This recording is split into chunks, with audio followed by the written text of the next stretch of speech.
Step lively. The sooner we get to the waterhole, the sooner we can leave. So where are we really going? An elephant graveyard. Wow! Shh, Zazu. Right. So how are we gonna ditch the dodo? Oh, I know how. Oh, just look at you two, little seeds of romance blossoming in the savannah. Your parents will be thrilled. What with your being betrothed and all? Be what? Betrothed. Intended. Affianced.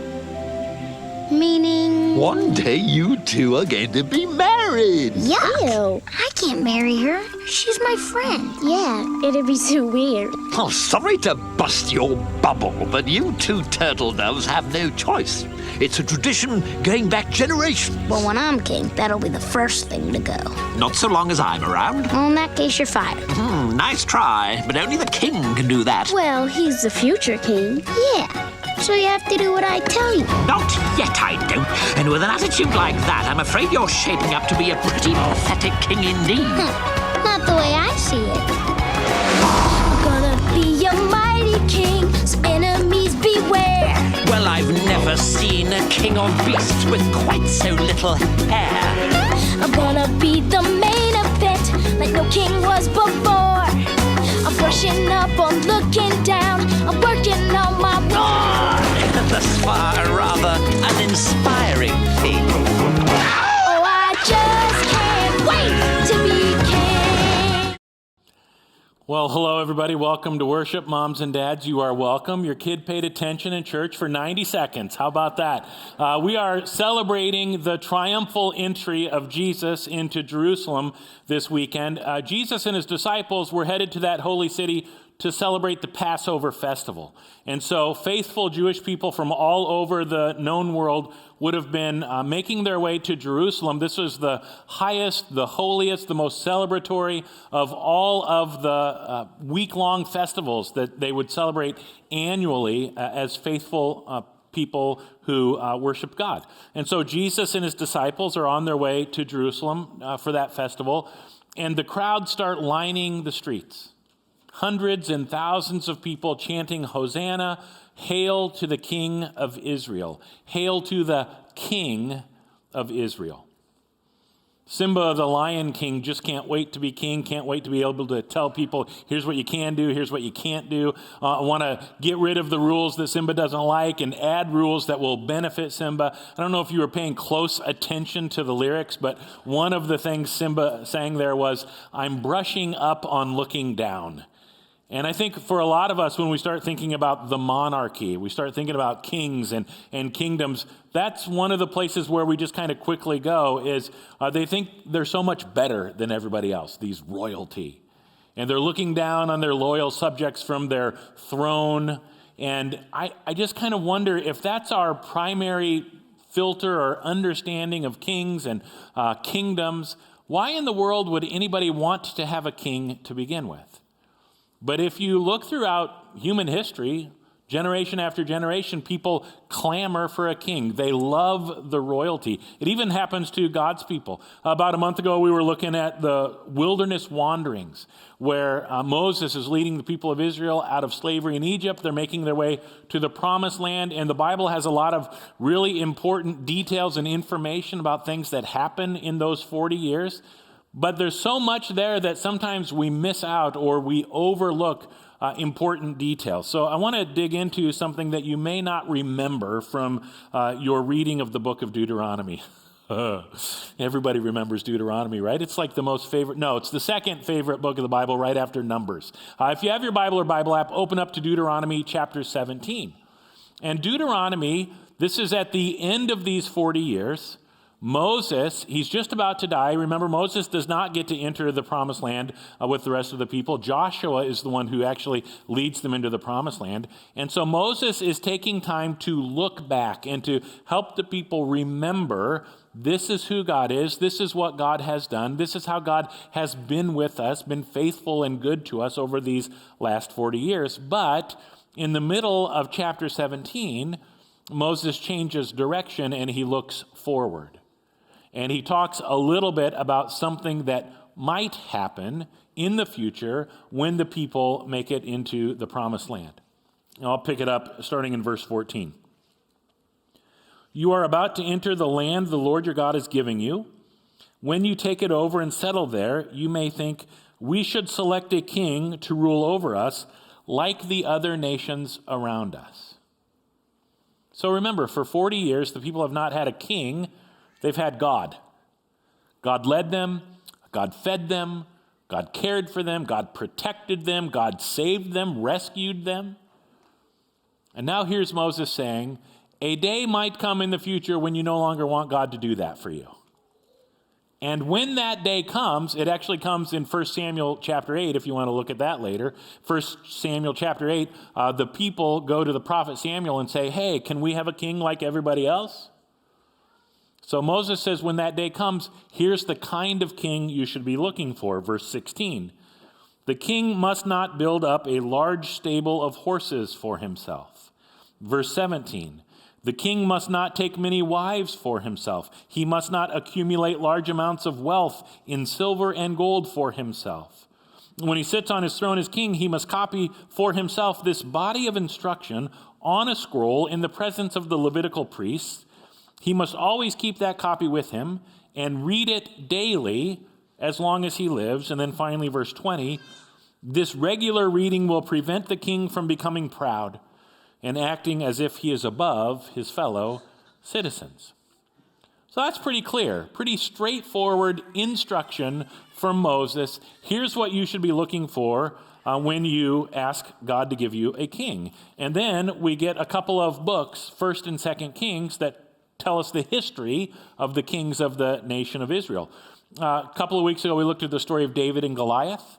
David becomes one of the kings. His son Solomon succeeds him and wears the crown. Most of the time, we talk about David and Solomon as the two greatest kings in the history of the nation of Israel. And their greatness means all kinds of things. They win battles on the battlefield. They expand the territory, so there's more land to control. And there's a lot of prosperity under the leadership, under the reign of King David and King Solomon.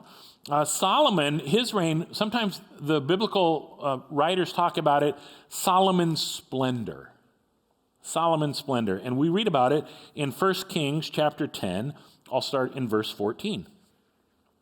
Each year Solomon received about 25 tons of gold. And then the next several verses talk about what he does with the gold. Verse 22, the king had a fleet of trading ships of Tarshish that sailed with Hiram's fleet. Once every 3 years, the ships returned, loaded with gold, silver, ivory, and of course, apes and peacocks, because what king couldn't use a whole bunch of apes and peacocks? Verse 25 says, year after year, everyone who visited brought him gifts of silver and gold, clothing, weapons, spices, horses, and mules. Verse 26, Solomon built up a huge force of chariots and horses.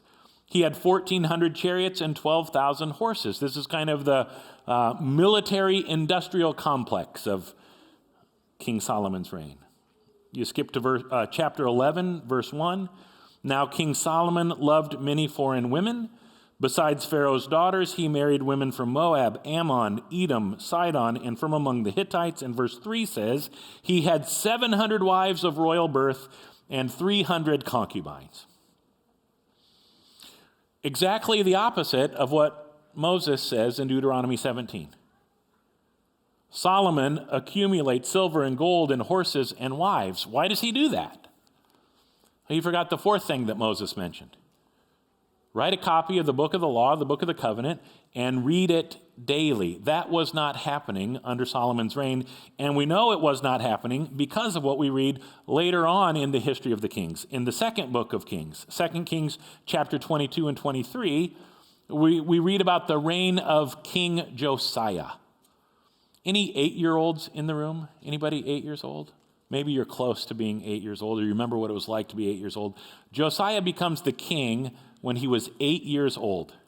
And in the 18th year of his reign, something important happens. One of his assistants, a guy named Hilkiah, discovers the book of the law, the book of the covenant. And Hilkiah brings it to Josiah. He's 26 years old. He reads through this book and he's like, uh-oh, We've got some explaining to do because he reads about everything God has done for the people. He reads about all the laws and the commandments that help them know this is how we live together as God's people. He reads Deuteronomy 17 that says here's what the king should do and what the king should not do. And so Josiah calls together all the people of the kingdom, and he has them listen as he reads through the entire book of the law. At the end of it, he says, we've got some reform work we need to do in this country. And they go about doing all the reform work. And after all that reform work was done, a lot of it is just tearing down idols. After all that reform work, they celebrate the Passover. The same Passover that Jesus and his disciples are getting ready to celebrate on Palm Sunday, it gets celebrated in 2 Kings chapter 23. And here's what we're told about it. There had not been a Passover celebration like that since the time when the judges ruled in Israel, nor throughout all the years of the kings of Israel and Judah. Because they lost the book. Sometime before Solomon, before David, they lost the book. And as a result, there was all kinds of confusion for what did it mean to be king, and that led to confusion around the people. What is good and what is not good? And things that were bad, they started to call good, and things that were good, they started to call bad. Led to societal disaster. Now, we do not know the author, the name of the author of the book of 1st and 2nd Kings. But a lot of biblical scholars today refer to the author using the phrase, the Deuteronomistic historian. I'm going to get personalized license plates to say that. The Deuteronomistic historian, because when you read through 1st and 2nd Kings, it seems pretty clear whoever wrote it is very familiar with Deuteronomy, and in particular Deuteronomy 17 and what Moses says about kings and kingdoms. The Deuteronomistic historian evaluates, grades each of the kings of Israel. And it's not like A, B, C, D, F. It's pass-fail. And almost all the kings get a failing grade because they're not being the kind of king that Moses, which really means that God, wanted them to be. It leads to societal disaster. If you dig into the kind of reform work that Josiah has to do, in 2 Kings 22 and 23, as if you dig into what does pagan idol worship look like? What kind of behavior happens as people are worshiping pagan idols? Or what kind of human behavior is involved around an Asherah pole? They're tearing down Asherah poles. What does that mean?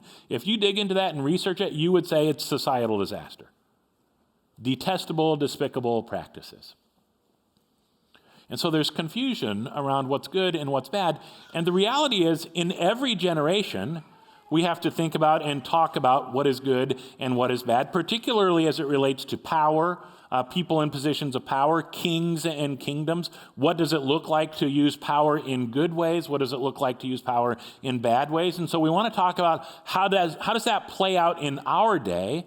But before we do that, let's talk about how it played out in Jesus' day. It's Palm Sunday, it's the beginning of Holy Week, but let's rewind to Christmas just for a minute. There's a part of the Christmas story we never talk about at Christmas because we always like everything to be happy and cheerful and joyful at Christmas. But part of the Christmas story is the Magi come, they follow the star so that they can worship baby Jesus, right? The star leads them first to Jerusalem. And when the Magi are in Jerusalem, they start asking, where is the newborn king of the Jews? We saw the star in the east and we've been following it. Well, when the current king of the Jews, Herod, hears there are people looking for the newborn king of the Jews, Herod's a little disturbed. And he brings in a bunch of people and he has a whole bunch of meetings. Where's this Jewish Messiah supposed to be born? It's in Bethlehem, the city of David. So Herod says to the Magi, you go to Bethlehem and find this king, and then let me know where he is so I can come worship him. Which, of course, he has no intention of doing. He wants to kill baby Jesus. Because the way Herod understands power is, I'm the one with power. I use my power to maintain control. I use my power to get rid of anything or anyone who might be a threat to my power. An angel warns the Magi what Herod's plan is, and so they don't tell Herod where Jesus is. So Herod says, okay. He makes an order, we're just going to have to kill all the boys in Bethlehem then, 2 years old and under. Herod was brutal, violent. and it stemmed from his understanding of how power works. One of the titles that we have of Jesus, he's the Prince of Peace. And over again, as we read through the Gospels, the Gospel writers tell us Jesus is filled with compassion. Jesus is a very different kind of king. And even in his birth, Jesus is showing us a new way, a different way to think about power. John chapter 6 is John's account of the miracle of the feeding of the 5,000, where there's a huge crowd of people listening to Jesus teach, and they get hungry, and so he feeds this crowd of thousands and thousands of people with a little bit of fish and a little bit of bread. Miraculously, he's able to feed them all, and they are impressed. And they think maybe there is something to this Jesus guy. Maybe he is the Messiah. Maybe he is the one we've been waiting for, and they want to crown him king in the moment after the feeding of the 5,000. Let's read together Jesus' response. John 6, verse 16. It's on the screen. Read it out loud with me. When Jesus saw that they were ready to force him to be their king, he slipped away into the hills by himself. Simba the Lion King just can't wait to be king, but Jesus can wait. Because Jesus understands what's required if you're going to be the king, if you're going to rule, if you're going to be the one in charge, the one with the power. Jesus knows the way you're supposed to use power is to give power away. Use your power for the sake of the people around you.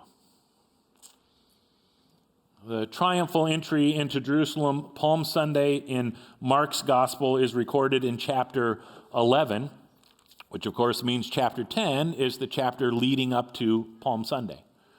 And Jesus and his disciples start out in Galilee, in Capernaum, and they're making their way to Jerusalem to celebrate the Passover. Through the entire chapter of Mark 10, Jesus starts out with some teaching about marriage and divorce, and then he helps adults understand something about living a life of faith by teaching them the way children live a life of faith.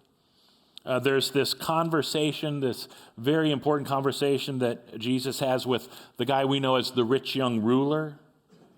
And at one point in chapter 10, Jesus predicts his death. We're on our way to Jerusalem, and just so you know, I'm going to be killed there.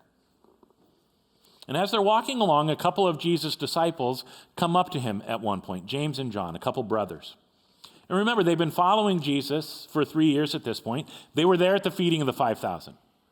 They saw Jesus slip away quietly when the people were trying to make him their king. They were there when Jesus would do miracle after miracle after miracle, and then they would leave, and there'd be no place for them to stay. They'd have to lay on the ground, no place for the Son of Man to lay his head. They watched as a lot of times after Jesus healed someone, he said, now don't tell anybody about this. Let's just have this be our little secret. What's that about? They watched the way Jesus lives and kind of his priorities, and they're learning all this important teaching, these lessons from Jesus, and they're convinced he's the Messiah, he's the Son of God, he's the King the people of Israel have been waiting for, and they believe they're making their way to Jerusalem not just to celebrate the Passover, but there's going to be a coronation, the coronation of King Jesus, and they're going to get to witness it. So they say to Jesus in verse 37, when you sit on your glorious throne, we want to sit in places of honor next to you, one on your right and the other on your left. Even though they've been following Jesus all this time, they still have an outdated, old-fashioned, non-biblical understanding of power. And to be fair, they're not the only ones. The other disciples, Mark tells us, they're mad when James and John say this to Jesus. And Mark does not tell us why they're upset, but more than likely they're upset because they didn't ask first. Remember, Jesus has just predicted he is going to die, and somehow the disciples do not hear that. And so Jesus realizes, I got a little more teaching to do. And we pick up on the teaching in verse 42. He called them together and said, you know that the rulers in this world lord it over their people, and officials flaunt their authority over those under them. That's the way leadership, power, authority, control works in the world. And I was trying to think of what would be a good illustration for you, what would be a picture that I could give you to help you understand what is Jesus talking about when he talks about leadership and power and authority that flaunts their authority and that uses their power to push other people down instead of lifting them up. Anybody ever seen the musical Hamilton? The musical Hamilton, yeah. Okay, 2 people have. Great. So you're going to love this clip. In the musical Hamilton, it's about Alexander Hamilton, but mostly it's about the beginning of our country, the beginning of America, and independence from Great Britain. And so King George from Great Britain is kind of comic relief in this musical. And so I want you to watch a song that King George sings called "You'll Be Back," but watch this and keep this idea from Jesus in your mind. This is what it looks like to flaunt your authority. Take a look. A message from the King, a message from the King, a message from the King.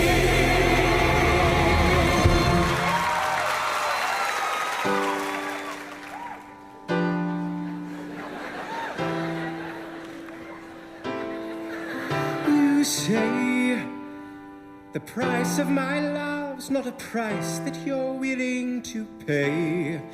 You cry in your tea, but you hurl in the sea when you see me go by. Why so sad? Remember we made an arrangement when you went away. Now you're making me mad.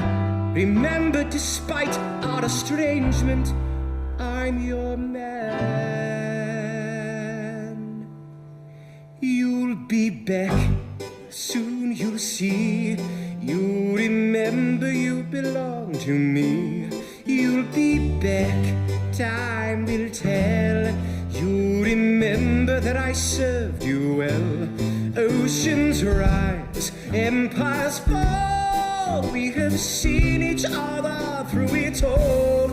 And when push comes to shove, I will send a fully armed battalion to remind you of my love. Da da da da da da da da da da da da da da da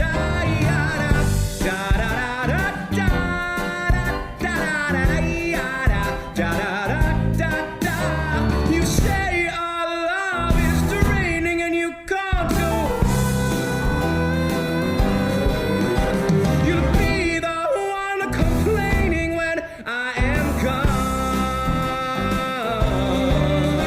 And now don't change the subject, 'cause you're my favorite subject, my sweet submissive subject, my loyal royal subject, forever and ever and ever and ever and ever. You'll be back like before. I will fight the fight and win the war for your love, for your praise, and I'll love you till my dying days. When you're gone, I'll go mad, so don't throw away this thing we had. 'Cause when push comes to shove, I will kill your friends and family to remind you of my love. Da da da da da da da da da da da da da da da yada da da da da da da da da. Everybody.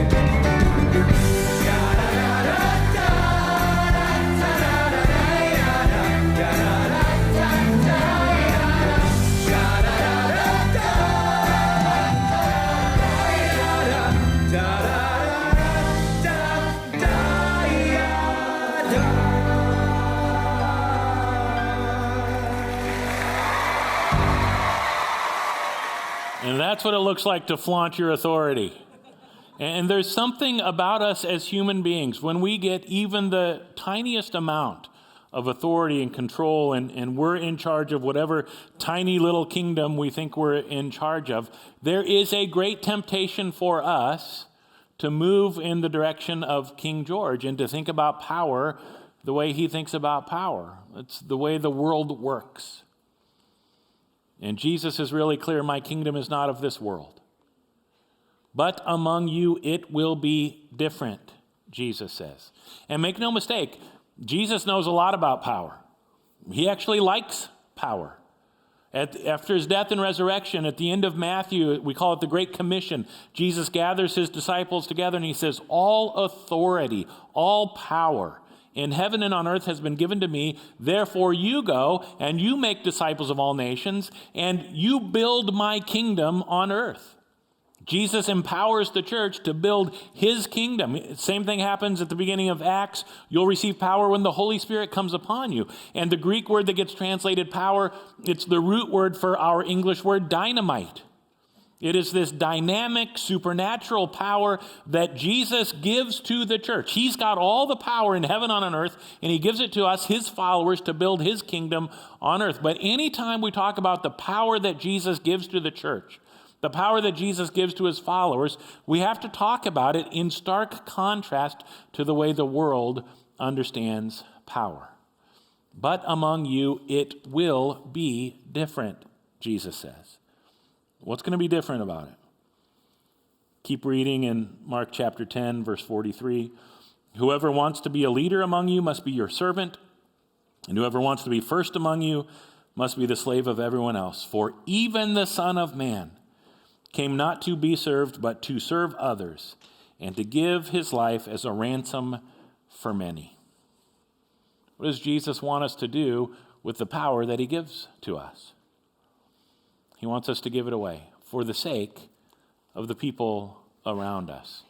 What does King George want to do with the power that he has? He wants more power. He wants more control. And so he says crazy things like, when push comes to shove, I'll send a fully armed battalion to remind you of my love. I'll kill your friends and family to remind you of my love. And of course we know that's satire and ridiculous. And we know that's not the way you remind people how much you love them.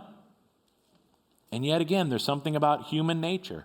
Anytime we get a little bit of power, our temptation is to move into that kind of place. And we can convince ourselves we are being loving when really we are being tyrants.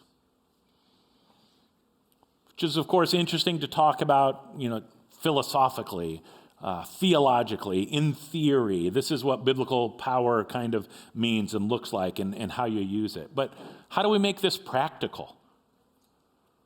How does learning about a biblical understanding of power, how does that impact your day-to-day life? Relationship between a husband and a wife, or a parent and a child.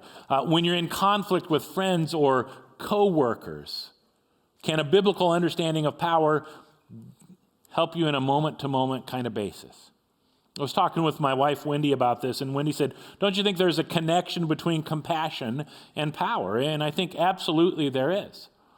And so one of the questions, or a couple of questions that we could start asking ourselves, because remember in the Sermon on the Mount, Jesus basically equates anger and killing. And there's all sorts of ways in our lives that we power up in order to maintain some kind of control. So instead of powering up when we get mad, what if we could start asking these kinds of questions? Am I having compassion on myself? Am I having compassion on others? And let me try to lead us to a place where these questions might make sense. One of the things we all have in common, whether you love musicals or hate musicals, whether you love the Bible or could care less about the Bible, you love church or you're not sure what to think about church, one of the things we all have in common is that at one point we were all small children. Tiny, helpless, surrounded by giants. Because when you're a little kid, everybody else is just gigantic. They're huge. And in those moments, we find ourselves wondering, how am I going to get even my most basic needs met? And even if you have the greatest parents in the history of the world, parents that you might be sitting really close to right now as you listen to this message, even if you have the best parents in the history of the world, there were times in your childhood when you were hungry and you had to cry until somebody fed you.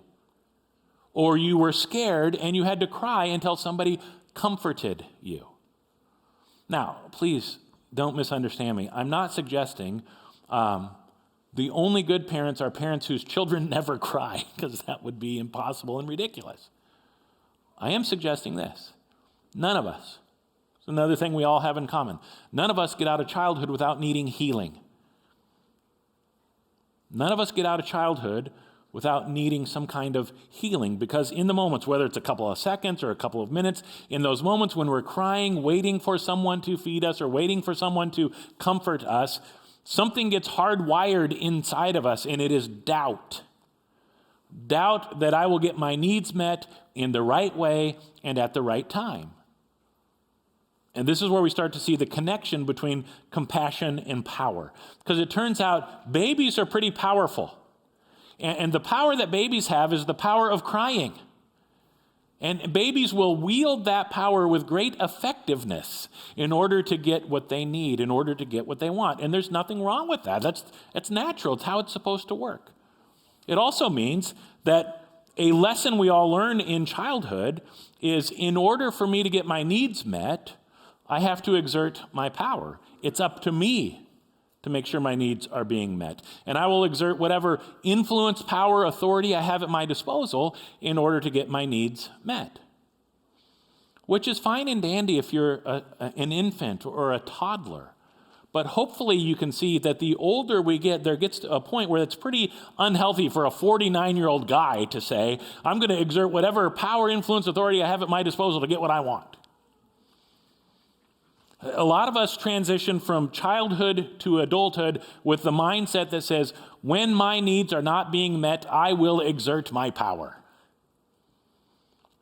When my needs are not being met, I will exert my power. So, you're in an argument with your spouse, and you realize that everything inside of you is convincing you that the most important thing in the world is to win this argument. Where does that come from? And what if you could, in the moment, in the heat of the battle, ask yourself some questions? Am I having compassion on myself? Am I having compassion on others? Listen, of course, every single one of us have had times in our lives where our needs were not met. Not in the right way, not at the right time. And that is sad.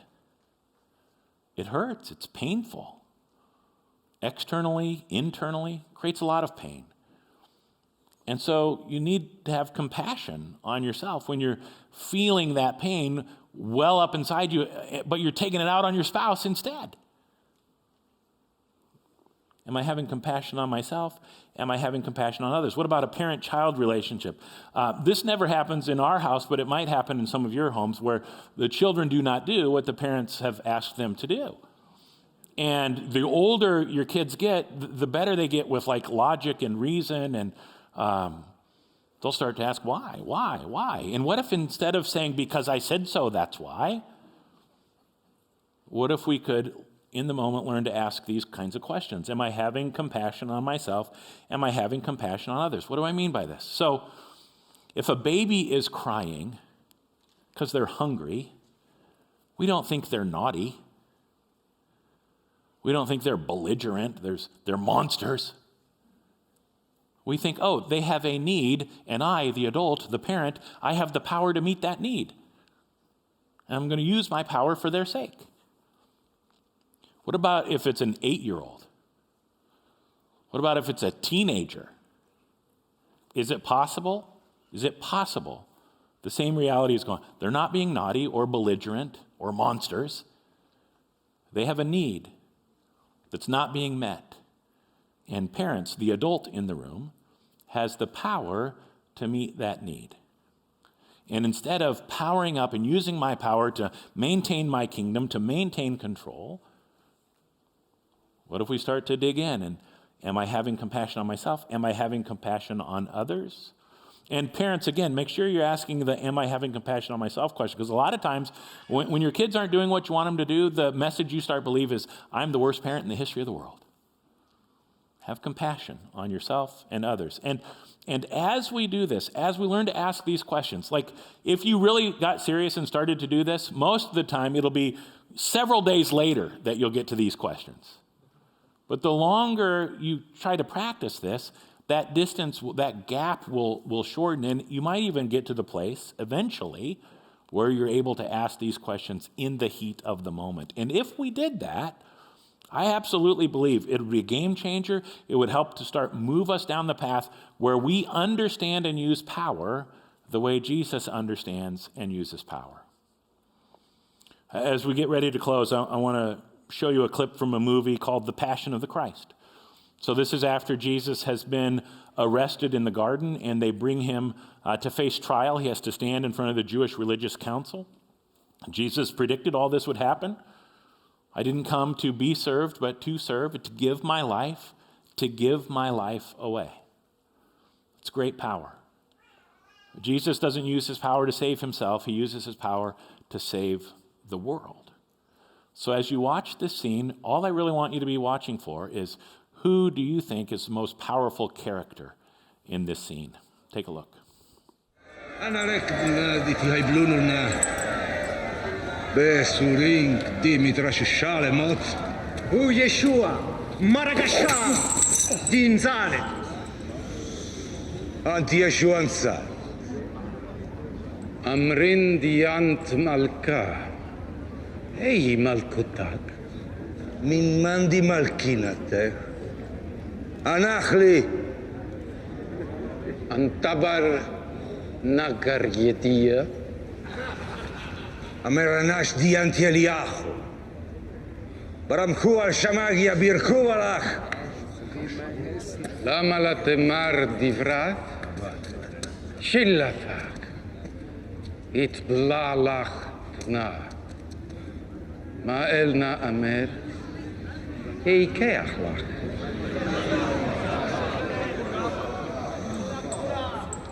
Ordinat dana. Kabal. الشمات بالله بين ساحلين هنون كلبا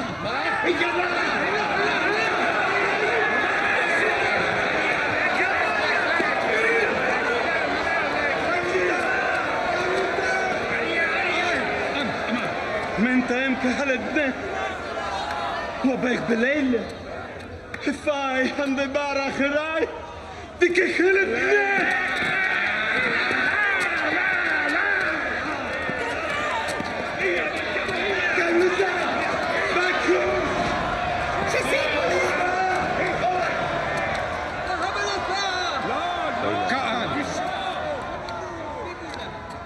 Laithai divrat. Napitkam ke an eshalak Yeshuan Saret. Amar lana en ant Meshiach bar Elachachai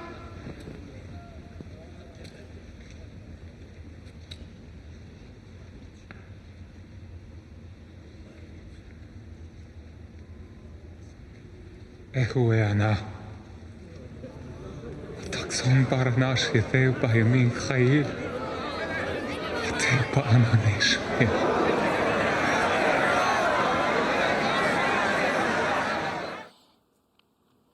You keep watching that film, and they begin to beat Jesus and spit on him and mock him.